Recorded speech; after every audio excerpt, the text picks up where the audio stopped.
আজকের আমি যে আনহার মিয়া, সেটা আপনাদের সৃষ্টি। আমি সব সময় বলে থাকি, আপনারা সৃষ্টি করেছিলেন বলেই আজকে আমি ডানা মেলে বালাগঞ্জের সর্বত্র, শুধু নয় সিলেটের সর্বত্র আমি বিচরণ করছি।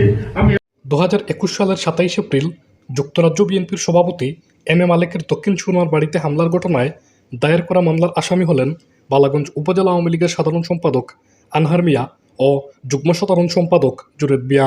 গতকাল 11 সেপ্টেম্বর বিএনপি নেতা এম মালেকের বাড়ির কেয়ারটেকার মোহাম্মদ আল আমিন বাদী হয়ে দক্ষিণ সুরমা থানায় এ ঘটনায় 148 জন আওয়ামী লীগ ও সহযোগী সংগঠনের নেতাকর্মীদের বিরুদ্ধে মামলাটি দায়ের করেন।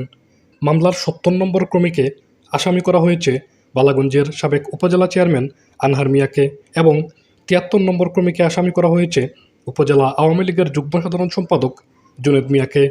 এছাড়াও মামলাটির 110 নম্বর ক্রমিকে আসামি করা হয়েছে বালাগঞ্জের দেওয়ানবাজার ইউনিয়নের আহমদপুর গ্রামের ওয়াতির আলীর ছেলে কয়েসরকে এবং পূর্ব গৌরীপুর ইউনিয়নের মুসলিমাবাদ গ্রামের সৈয়দ শফিকুর রহমানের ছেলে সৈয়দ মুরাদকে 116 নম্বর ক্রমিকে আসামি করা হয়েছে। বালাগঞ্জ উপজেলা আওয়ামী লীগের সাধারণ সম্পাদক ও উপজেলা পরিষদের সাবেক চেয়ারম্যান আনহার মিয়া বর্তমানে তার স্ত্রীর চিকিৎসার জন্য ভারতে অবস্থান করছেন।